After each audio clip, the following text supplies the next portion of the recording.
Welcome back, fellow armchair generals. This is Gamer1745 here with my continuing playthrough of Hearts of Iron 4 with the Total War mod. And for those of you who are too sensitive or something or don't like this, we're going to be doing a rant at the start of this, if you want to call it that.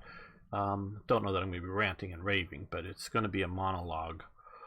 And maybe some input if they want to from the few people in on stream on Twitch, but and I will address any of their points, whether they're questions or statements or whatever.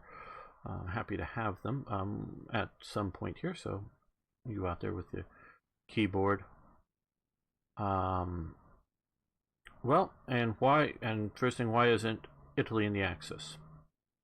Because they won't allow it in this mod. Now, we'll get into some of that. And I want to try to, as much as possible, to keep personalities out. I suspect, and I had, and I'm going to refrain from mentioning any names, because I don't want to make this about personalities, but some of the have been very friendly, very helpful Total War people. But I had an interaction that was less than friendly. I mean, it wasn't horridly bad or anything, but it was less than friendly. And I think part of the thing is I'm going to describe this as putting words in his mouth, because someone was asking about an unhistorical element of this game, and I said words to the effect that history is unimportant or something to this mod, or I've been informed that history is unimportant to this mod. And the person who had actually addressed a lot of my points very with a lot of detail and reasoning why they were doing some stuff in some of the earlier episodes of this series. And let me say this, they're all real reasons for doing the stuff that he was addressing. But we'll get to whether I think they're good enough reasons. But basically it was, and one of the things was, is why give Luxembourg to Belgium? That was, if I'm remembering all of this correctly. Sorry if I get details wrong. You can go and read the exchanges if you want to. They're all still there. Well, it's because once Germany declares war on Belgium, you start getting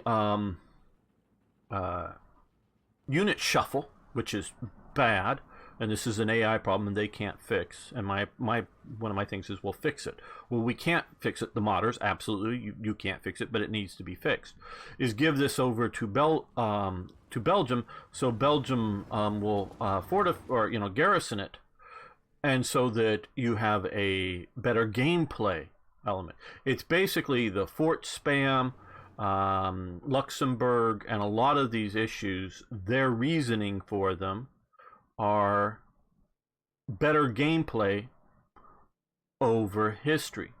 So my point is that if gameplay is your primary concern, and you will do, in my opinion, very unhistorical things, why even have Luxembourg on the map?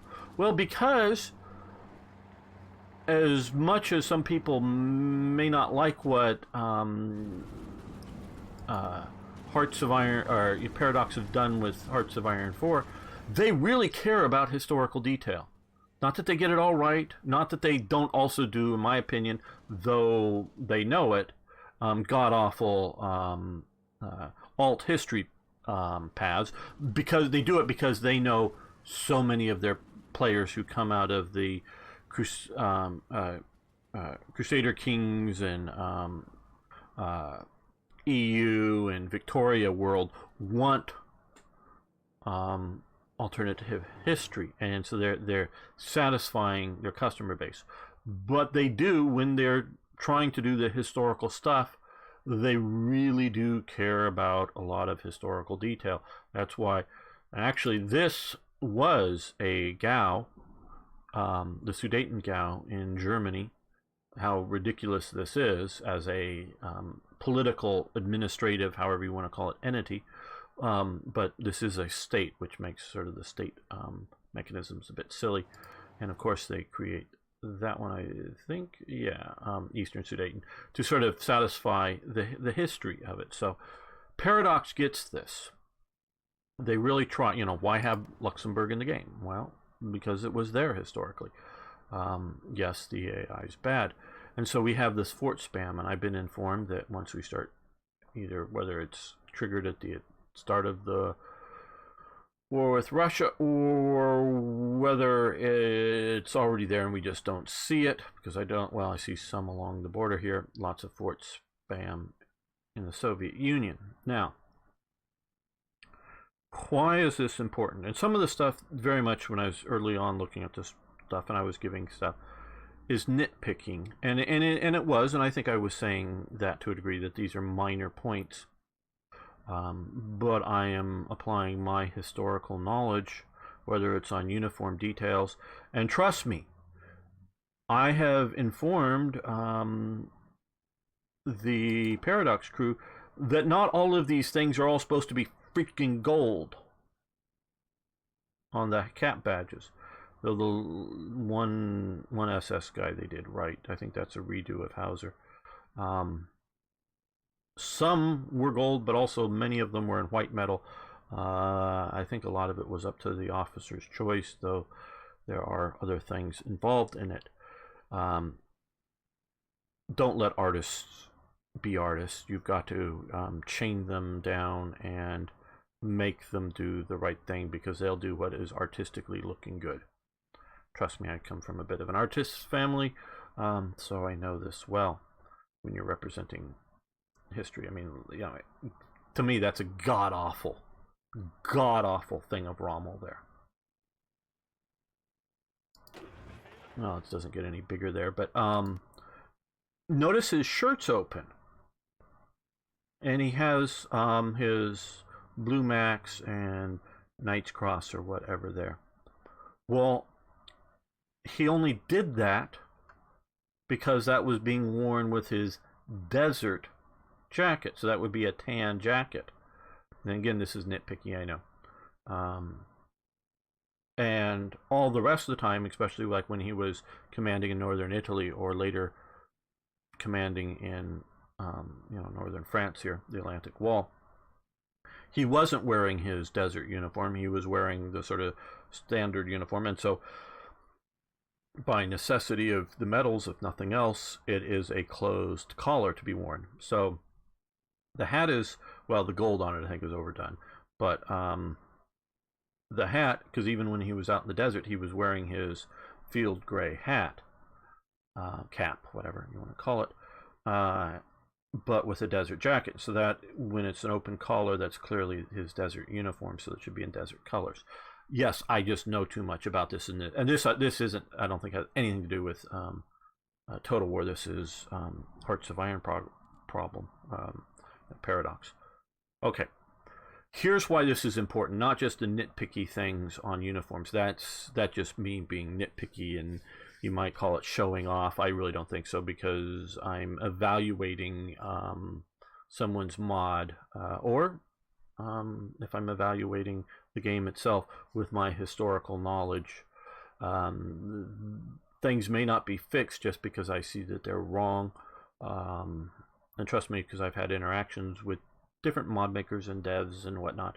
Sometimes there are reasons they do things. Whether I agree with the reasons, picking, because I just have to be careful what I say, picking which weapons are displayed when in tech trees. There's sort of kind of reasons, even though the people do know that it isn't always historical. Just sort of what's the best corollary. Okay, why it's so important to do the history right.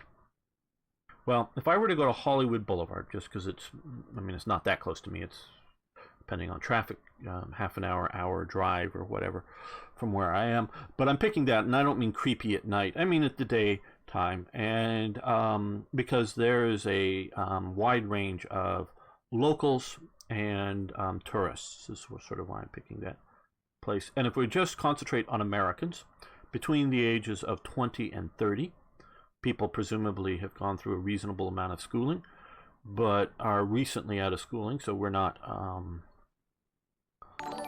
hey, thanks for following the channel. Hello, FNFA helper. Don't touch Hugo. Hi. Well, this mod has already stolen that from Yugoslavia and given it to Hungary without warfare, but we're sort of talking a little bit about that, the history of this. But if I were to go to these tours and just focus on Americans, so people that are educated in America, speak English as a first language or whatever, because they've gone through American schools, whatever their ethnic background, I'm not concerned about that. And again, that's why I'm picking Hollywood Boulevard, because you'll have people from Kansas and you'll have people from LA, and they'll have very different ethnic backgrounds, but have grown up and educated in America. I bet you, if I went with a camera crew that looked like a, an NBC Studios type crew or something like this, one of the major networks, for those of you who may not know, and maybe say that, oh, I'm with the Tonight Show or whatever, do you want to take a history quiz, or can I ask you some questions? And just for the chance to be on TV, they'll say yes. And because I've seen this happen on this, and I bet you, $50, $100, and trust me, I don't have a lot of money, so I really would, if you to do this experiment. Half the people couldn't just call, you ask them several questions. Who won the Second World War? Wouldn't know. Or if I posed a question like this, do you agree with Democratic President Woodrow Wilson signing the surrender of American forces in Europe in the Second World War? Yeah, do note that I'm using a wrong president and whatever else. They would probably go, yeah, that was a good, because Democrats are popular in that part of the, yeah, that was a good move, or whatever they would say. Meaning they don't really know that Woodrow Wilson was the president during the First World War. And trust me, I don't know all of the American presidents in order throughout the history of America. And I'm a bit of a historian, but American history in the 19th century doesn't interest me heavily, but I do know the presidents during some of the major wars and whatever. But they wouldn't know, and they wouldn't get that that's wrong. They wouldn't know that American forces weren't surrendered in Europe. So a lot of people don't know the history. And yes, the mod makers and a lot of the core players, not the casual players, the core players know history very well. And I think there's a presumption that other people around the playing also know the history. The idea that who won the Second World War. Oh, cool. Good to know. I like to know where people are from. And I sort of guessed that you were from that region when you didn't want me to invade, because I've definitely seen people not wanting me to invade their home countries. But yeah, so a lot of people don't know even those basic facts. So just think, if the first time you go watch the movie Titanic and you don't know that the ship sinks at the end, that could be a really fun thing. Or watch some other historical thing, movie or TV series or whatever. Mostly, at least the big questions, I know sort of what happens, just even on a random sort of basis. Not what happens to every single historical character running around, who dies, who lives, or whatnot. I'm not trying to say that. I mean historical characters as in well-known, like the really good Robert the Bruce movie recently. And no, I didn't know. I knew Robert the Bruce survives and becomes king, so I'm never worried about the fear of his life. And I know that when he was going to the meeting in the church, he was going to stab somebody. That's how he gets excommunicated. But I don't know all of the follower, the noble followers, who's going to live and who's going to die. No, I don't know history that well, but I do know the big brushstrokes, so the conclusion of it isn't in doubt for me. If you don't know history, it's just, as if it were completely fresh. So that would be an interesting way to encounter history, but obviously I know it better. So people learn their history from many sources, one of them being games. And this is what I feel so passionately about, why I've created Third Reich Events, because it is a very historical mod. And yes, there are what ifs in it. And I am not against the idea of what ifs in a mod. I love the wacky world of Kaiserreich, but clearly Kaiserreich is labeled, what if at the beginning of it? What if Germany won the First World War? Yeah, you may be so lost that you don't even know that point. And obviously, those people, 80% or more of the Hearts of Iron players, even the casuals, know that Germany loses the Second World War and the First World War. But they don't necessarily know a lot of the details of histories of either one of those things, the casual players. And so, if you create a complete alt history kind of thing like Kaiserreich, great. You're doing that. You're starting from a basis in history and then putting out, man in a high castle strategy idea. What if all this other stuff goes differently? How would the world look? That's cool. I do some what ifs on Third Reich Events. Most of them are based around, well, what if Germany invades Switzerland? What would happen? Okay, let me allow that.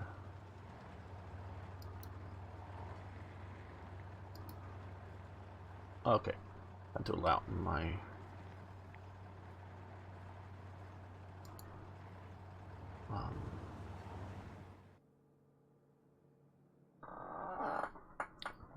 most of my moderators are busy or not here.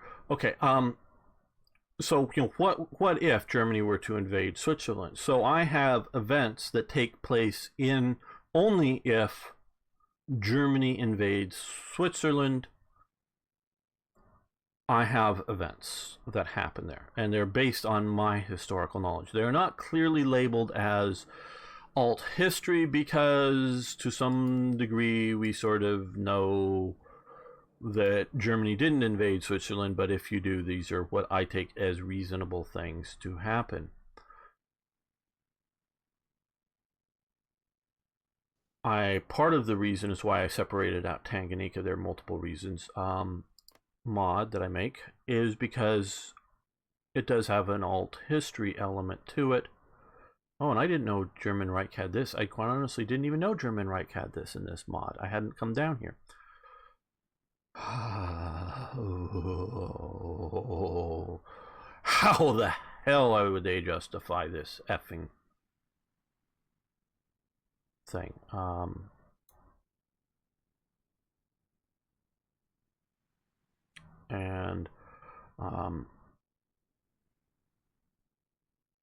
To have this as part of surrendered Belgium and German control. To me, this can I can only imagine. I mean, I may be wrong, but I can only imagine this is bad mod making. How do you have the Belgian surrender events in the game that are in the game that has this territory becoming, free Belgium or whatever, or the Belgian Congo, or as a sort of standalone, and turn this over to Germany.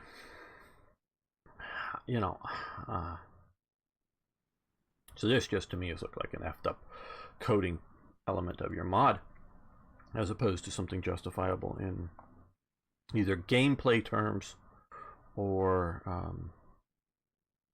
in gameplay terms or something, or alt history things. So they do the alt history of giving all this territory to the United Kingdom and this territory to, in effect, France. I mean, this is obviously France here, but to France's Indochina, which didn't happen in reality. And I don't think would have happened in any conceivable alt reality that I'm saying. And by that I mean by, okay, yeah, if there's some sort of true fascist, not just collaborationist Patan, but what is it? Leon Degrelle or somebody like that was actually in charge of, and I forget who the other fascist type leaders were in France. But if they had actually been in real power, not just a puppet of Germany, but in real power, and they had effective control of French Indochina, and so this is already, you look at the likelihood, and I will address go to Brazil. Okay, we can take a quick look over there. Yeah, just be in Brazil right now. Nothing particular. But the likelihood of the fascists taking over in France, I've seen some documentaries on this stuff, is infinitesimal. It is just not anywhere near a reality. The only reason they have any sort of significant political power is once Germany conquers, they're the only people that are allowed to function in a political sense within France. But and no way would a British monarchy with a Labour, Conservative, or Liberal governments accept this from China, or this part of China from Japan on the conquest. There's just no way. I don't care that they're at war with Germany. There's just no way would they. And they might be in such a position with Germany, at war with them, to go, oh well, yeah, we can't do anything about China, protect it, go to war, no matter what Japan does, if they just start mass killing everybody there or something like that, we can't do anything about it, which is sort of what was happening in parts of it. But if it was even going on a greater scale, we're just going to protect ourselves in Hong Kong, and there's nothing they would do about it. They wouldn't have ever conceived of getting this as a protection zone, because that would legitimize Japan's thing. So, hey Arno, good to see you. Good to see you. You made it for part of the rant at least. So I can't conceivably see that this is a realistic thing. And I sort of asked, and they sort of said, no, this is sort of a, and again, I'm to some degree putting words in their mouth, but this was just sort of a what if thingy they thought of. And so there is no like, oh, this was the secret whatever, plan or something of Britain. Maybe of Japan. Japan might, but they didn't even come up with an idea that somewhere there was a paper written, some sort of recorded historical thought that maybe will give some territory to the European imperial powers to appease them. I know of no. Somebody made a note in a journal that Tojo said, well, maybe we could buy him off with this kind of thing. To my knowledge, there was never even said on the Japanese part, let alone whether I think the French and British would accept it. So that's and what do we have here? Is this? No, yeah, yep, was this? No, we have Hathay. Yeah, it did sort of exist, but really, you put that in the game? Hatay, however you say it. What? Yeah. There was a brief republic around, but yeah.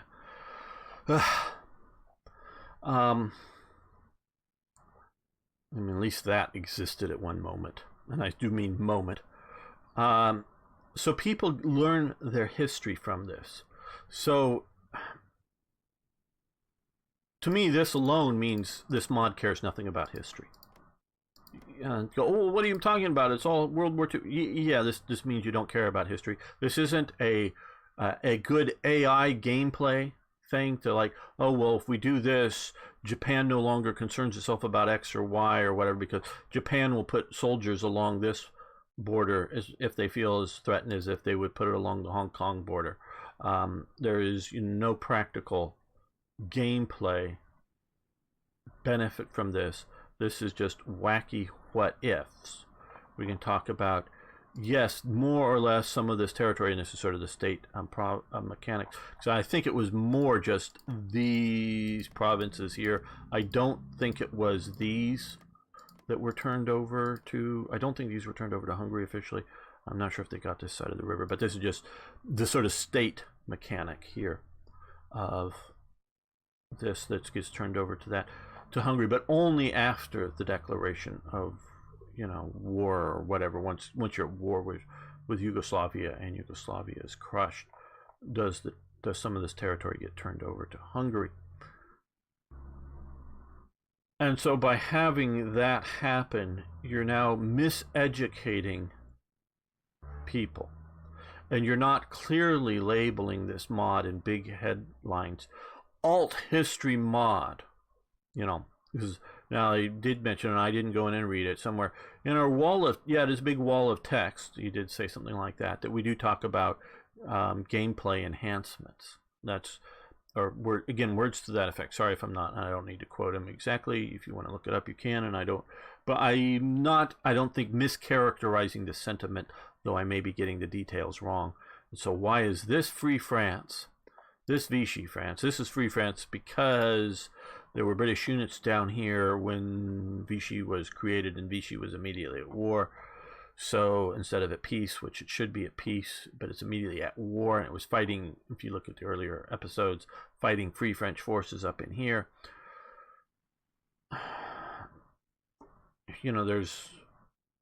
There are cases in which Free French forces fought Vichy forces. They're few, they're far between, and they're historically important because of that, because they're few and far between in what was happening. And so, like Italy, I can't get diplomacy. Italy, where is it? Invite to faction. Italy is not allowed to join a faction. And yes, I did look into this. Where is this? And I did the Befriend Italy national focus. There is one. I did it.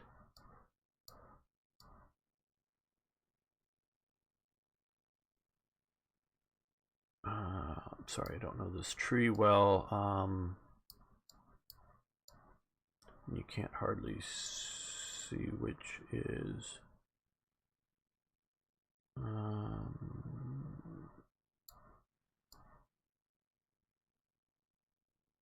Hitler visits Roma. Will claim an empire. Oh, Italy first. Okay, join Axis. There we go. Join Axis. So somehow there is this national focus path. And I checked this before. Check the, because this does mean that I think they picked this Patto de Acacio. Sorry, I'm butchering that, because otherwise it should have another little arrow if it's which do. So it's gone down this path through here, but we're already in October 1940, and it hasn't started researching this. Now, May, as soon as this Regia Marina national focus is done, it may come down and allow or get Germany into the Axis, and it may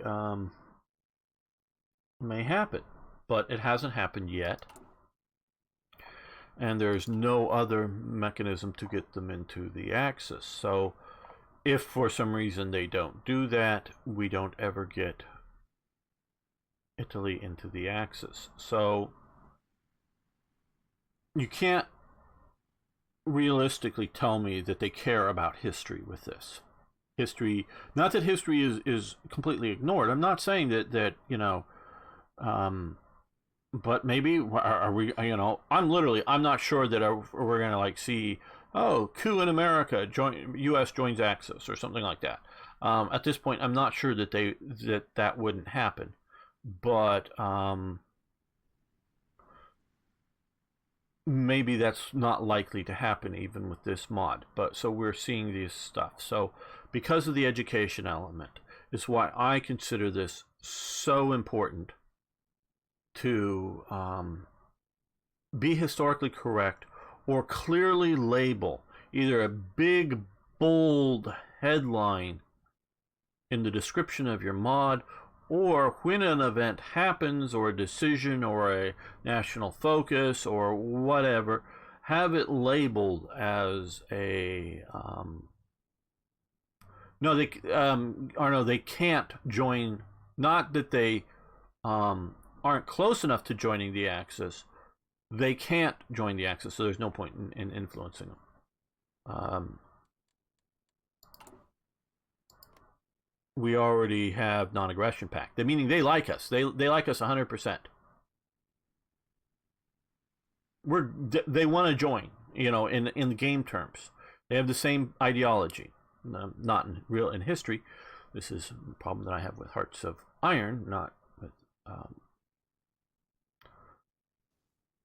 Total War. But no, that don't need to do this.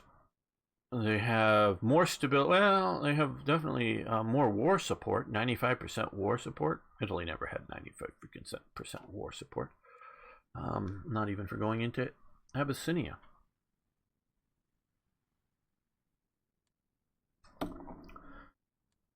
So they're miseducating people about history, and they're not clearly labeling it. That is why I feel passionate about it.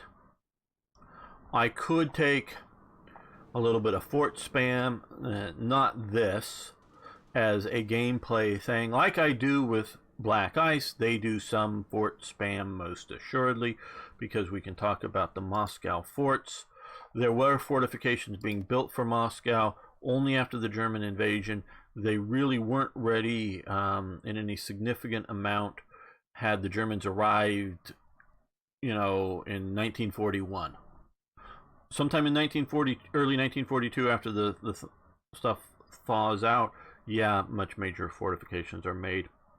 And there are some, but not enough to justify the level 10 fortifications that Black Ice does. And here I'm talking about Black Ice. I know that I'm pretty sure they do more or less that in Hearts of Iron 4, but I know they do that in Hearts of Iron 3. And some other things like that. So I can take some fort spam. I can take some, that kind of thing. And we can talk about size of Vichy forces. Oh, we can't select these guys, but how many? Vichy was allowed to have approximately 100,000 men army, but that includes all soldiers, not just like frontline combat units. This is obviously much larger. It was allowed to have a little bit of an air force, a little bit of tanks, though a lot of that air force and tanks were mostly outside of France. Now let me look at some of the chat here. Just address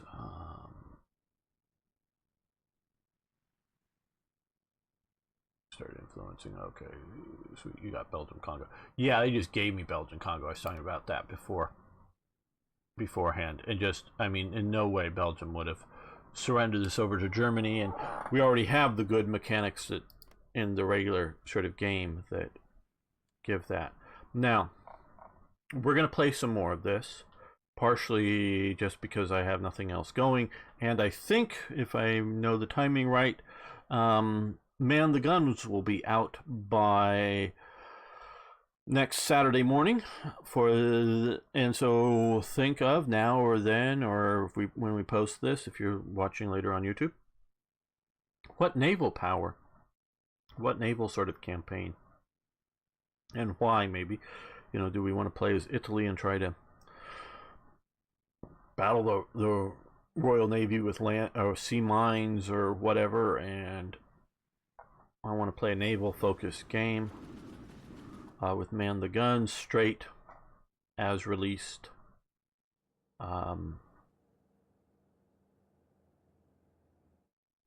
Game. Well, I don't know. Could we release the Congo?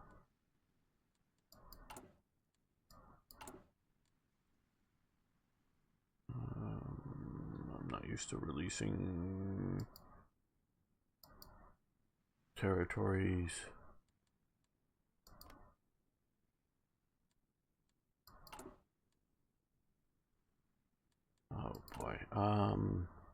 Tells you how little I do some of these elements with the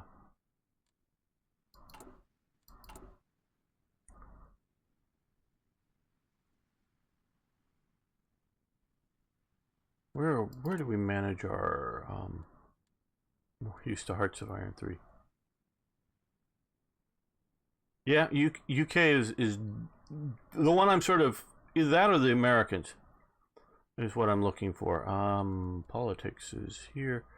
Where's the manage puppets? Oh, down here. Yeah, manage occupied territories. That's it. Okay. Belgium. Nope, can't. We can release Belgium, but we're not going to do that. But we can't release the Belgian Congo. I mean, we're on occupation and technically still at war with them, so we can't do that.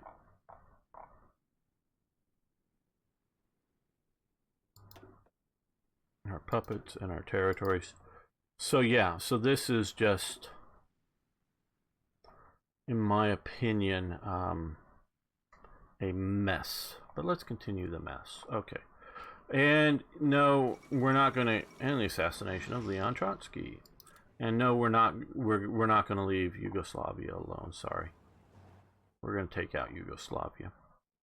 We're going to visit your home in Croatia. But we're going to, I don't know if we can, but we'll free Croatia if we can. The flight of Rudolf Hess. I'm very unsatisfied with the way that works. And that's Hearts of Iron. Again, not everything is a comment about Total War.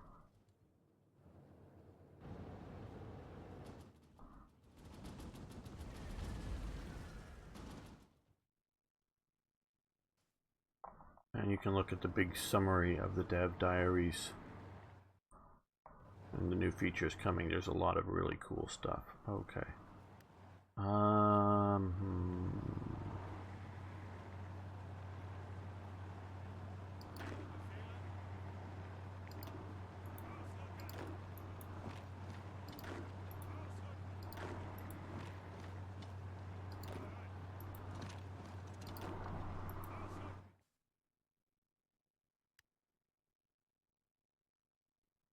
Yeah. Okay, it's a good time for another. We're doing a lot of talking here. About Rudolf Hess. Some of you maybe most of you on chat, but not everyone watching later have probably seen my Hearts of Iron 3 series where I go into Germany in quite detail. Rudolf Hess is a very interesting character.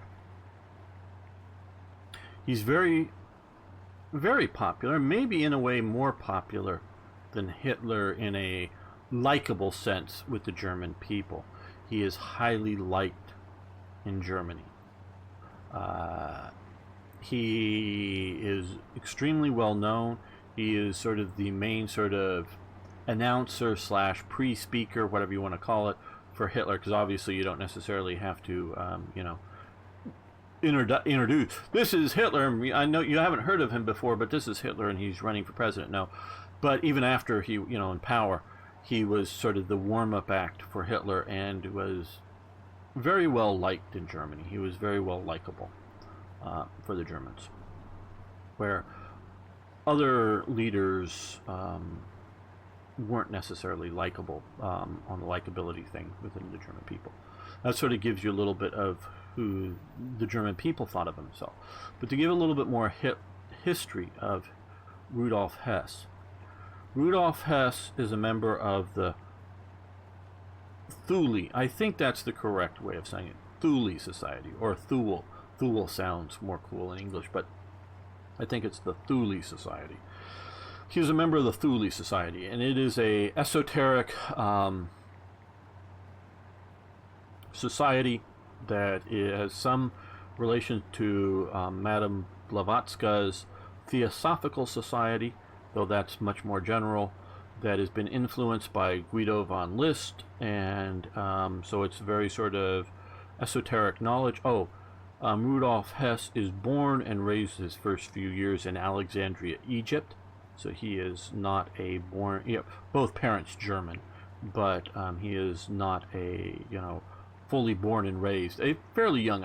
I don't know if I've ever seen a good, solid, like what age he was. I mean, it may have been 2 years old, so living in Egypt may have had no real cultural impact on him, but I think it does have some cultural impact on him before moving to Germany. He did move to Germany, to my knowledge, as a child, but I don't know whether it's like 10 or 12 and growing. Yeah, I think it is a bit later. So I think to some degree he grows up in Egypt. But so he's very sort of involved in these esoteric societies, and the Thule Society is influenced highly by Guido von List and others, so it is a very sort of racist society. The Thule Society, members of it, whether because we don't necessarily have good details on these things, like as in documented details. We do have some people making statements post-war, but I don't trust the stuff.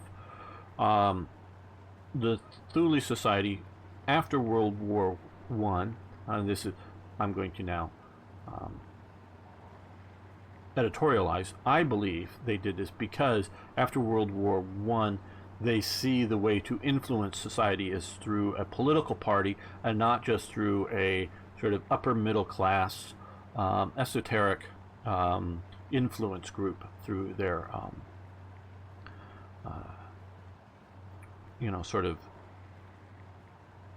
esoteric society kind of thing that they wanted to spread and gain influence. They see it's through politics, through mass politics. That's my editorializing on this, why it happens. But they form the Deutsches Arbeiterspartei, and again, I'm probably butchering it German, so sorry, but the German Workers' Party. And to the best of my knowledge, it is German. It is a formation of a party, but it really is formed not by German workers. It's just an attempt to sound attractive to the masses. And they're trying to attract the German worker to it, but it's formed by people from middle class, upper middle class. Not that they didn't go to work, but they're not the factory laborers, the farm worker, the housekeeper type workers. They're sort of the shopkeeper type worker class, and to the leisure class within Germany as well. There's a fair number, and I think that's more where Rudolf Hess comes into the leisure class, and that they have enough money that they don't need to work. They form the German Workers' Society, and Rudolf Hess is a key member of the Thule Society, which forms the German Workers' Society, and of course, or the German Workers' Party, and which Adolf Hitler goes to a meeting, gets recruited into it, and eventually changes the name to the National Socialist German Workers' Party. So Hess is deeply, deeply embedded in the esoteric elements of Nazism. There's some very good books on it that I've read that go into details. I mean, go into details is much more than what I'm talking about here, and I have gone into it. And their belief system. And I'm still trying to understand what Nazis are. They are not fascists. Nazis are not fascists. They are totalitarian statists. So if you're meaning just any totalitarian statist, that would include modern-day communist China, which is not communistical at all. They would be considered fascists under that greatest, broadest thing, but they're not the fascists of Mussolini. That is sort of a part of Hitler's misdirection. They don't have fascist economics. They don't have fascist anything, really. But so Hess is highly involved in this. One of his main influencers, to use sort of a modern term, is Price Haushofer. I think I'm getting that name right out of memory. The Haushoffers, father and son, that are sort of astrologers and other things. And so that is who influences Hess. So Hess has this belief system behind him all this time, and that influences him to go and do his flight to Britain to meet with who he believes is a friendly ear, the Duke of Hamilton. Duke of Hamilton, to the best of my knowledge, is a sort of right-wing type guy, not necessarily fascist to my knowledge. I don't know that he has any fascist or Nazi tendencies, but right-wing and a bit in the sort of maybe in the right club, which is sort of not that esoteric, maybe a bit. Anti-Semitic society, small elitist type group thing. And so and I don't think he had any real want to see Germany win the war or whatever, but so he flies to that. So there are reasons behind it. He didn't just go crazy. Either he was always crazy, or he was following his rational plan based upon his belief system. However you want to look at them. We're going to move you to this province.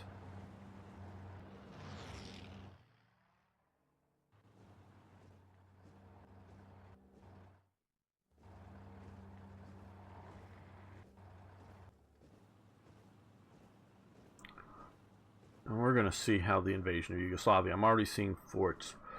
Okay, forts. Italy had its Alpine wall. There were some forts along the German border, as we can see a lot more here. Italy had more forts along its French border. Before 1930s, well, 36 and before. So only starting at 37 and later does Germany start to come into the idea of an alliance with Hitler. I mean, it starts developing. Well, at the beginning of 36, he forms an anti-German alliance with Austria and Hungary called the Three Powers Pact. They, that's why they do the tripart pact later on, because they already had the Three Parties Pact, which is actually very much stated as an anti-German defensive pact. So Italy is planning defensive and making defensive fortifications if in case Germany attacks Austria, which is Italy looks as a buffer zone, they can defend themselves. They do make fortifications along the French border. The French make some fortifications along the Italian border. And of course, we know the famous Maginot Line, the famous West Wall. There are some interior fortifications in Germany, some which are in the standard game map.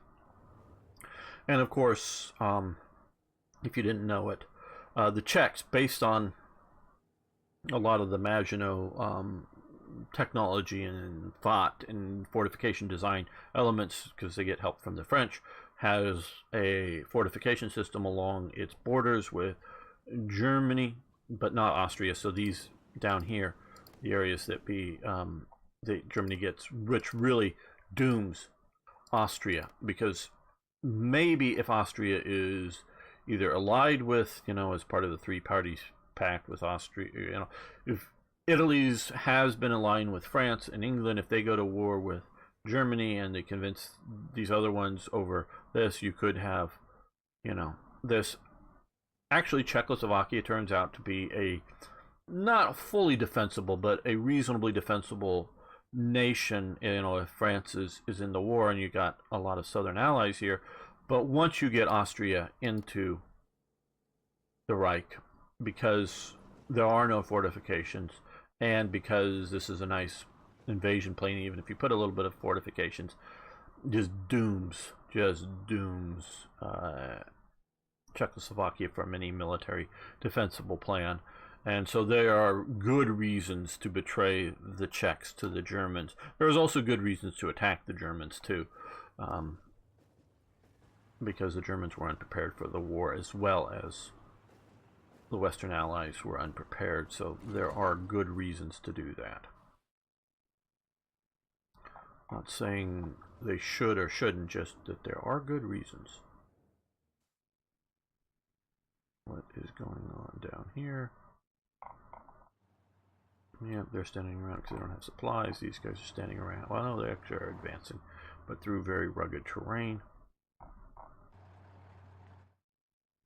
Yeah, this is just wacky. Change the Enigma codes. Great, good.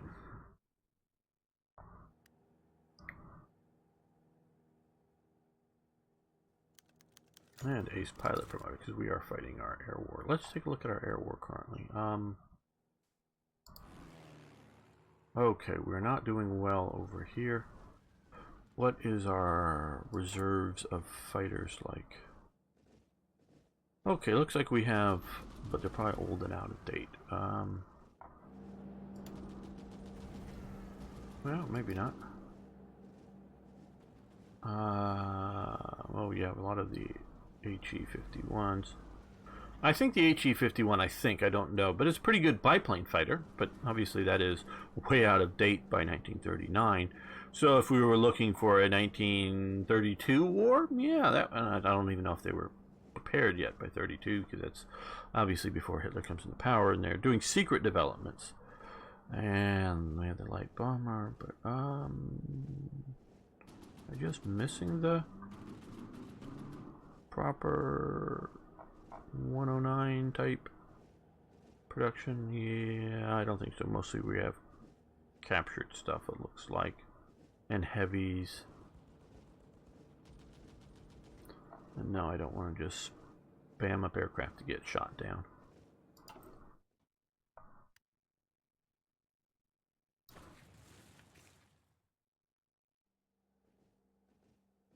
Okay, well, we probably should be King Carol III abdicates under pressure. King Carol, or the second, saw no choice but to announce and sign his abdication. This is, of course, going on out in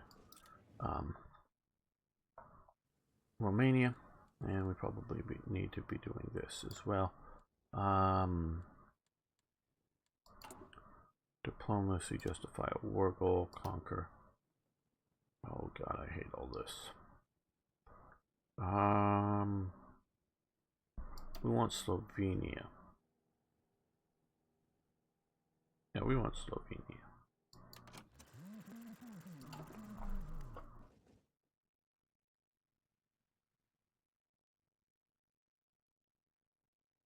Not been assigned a zone, is that it? On the Ile-de-France? That could be it.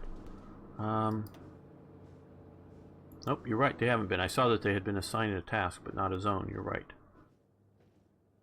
We have these guys up here, and they're going after enemy fighters.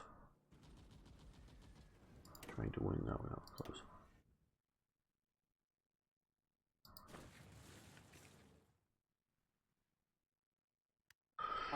What do you know about Sir Oswald Mosley? I've recently taken an interest in him and was surprised to learn that he actually detested the Nazis. Okay, I don't think he detested the Nazis. Maybe he comes to detest the Nazis eventually. He is a fascist, not a Nazi.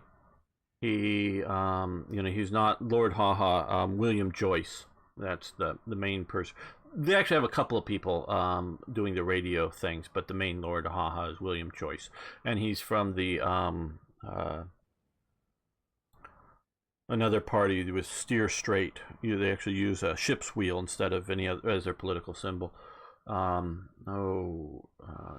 Blanking on their name, but and there's other sort of Nazi type organizations.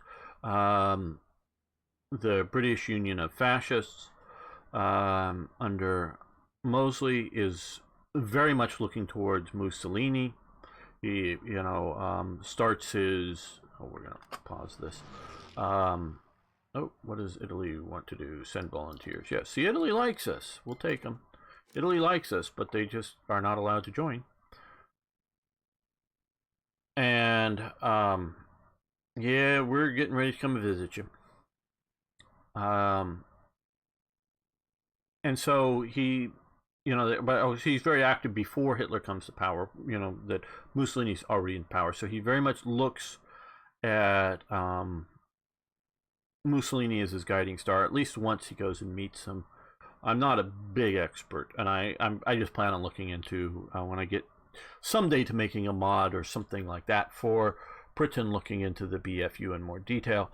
So he's very much looking towards Italy as his model. He is a British ultranationalist, I want to say, meaning he doesn't want to see Germany or Italy or somebody troops marching down Britain, but obviously he wants to be aligned, particularly with Italy. At some point, there's a break, and this is why they're sort of formed, and I'm blanking on some of the names. At least one, because there's several right wing or some of them, are they right wing? Yes, no, socialism isn't right wing, but ultranationalistic groups, but we'll temporarily call them right wing. There's a break, and some of the more anti-Semites go to form a National Socialist type party. Unity Mitford of the famous Mitford sisters is involved with the BFU to a degree, but she becomes very much a devotee of Hitler. Shoots herself in the head after Germany goes to war with Britain while in Germany, and gets very quietly and very privately transferred back to Britain. She lives, but she's never seen in public again. I see some photos of her head all wrapped up on a stretcher being carried back, so I don't know if, like, shoots herself and she's no longer mentally there, and so they don't ever show her to the public, or she just doesn't, because she's whatnot, just doesn't publicly ever go out. I don't know her status after that. And of course, I forget which of one of her other Mitford sisters, who actually grew up, I think, in the same bedroom with her, is an ardent communist, and that they had a dividing line in their bedroom, if I remember correctly, and posters of either party or in either side for a while. And I think there's like 6 Mitford sisters, but yeah, so they're quite famous. So some of the orbit of Mosley is involved with Hitler, but there is this breakup. A bunch of the prominent, I haven't seen some of the movies about the sort of early feminists in Britain, but a bunch of the sort of famous early suffragettes, to use the term of the period, joined the BFU. They go fascist, and so this, the BFU is definitely a radical party. So, of course, Mosley is interred once the war starts in Britain. Basically, he's in prison for the most of the war. After the war, he is let out and moves to France and lives out the rest of his life in France. That's about all I can quickly say.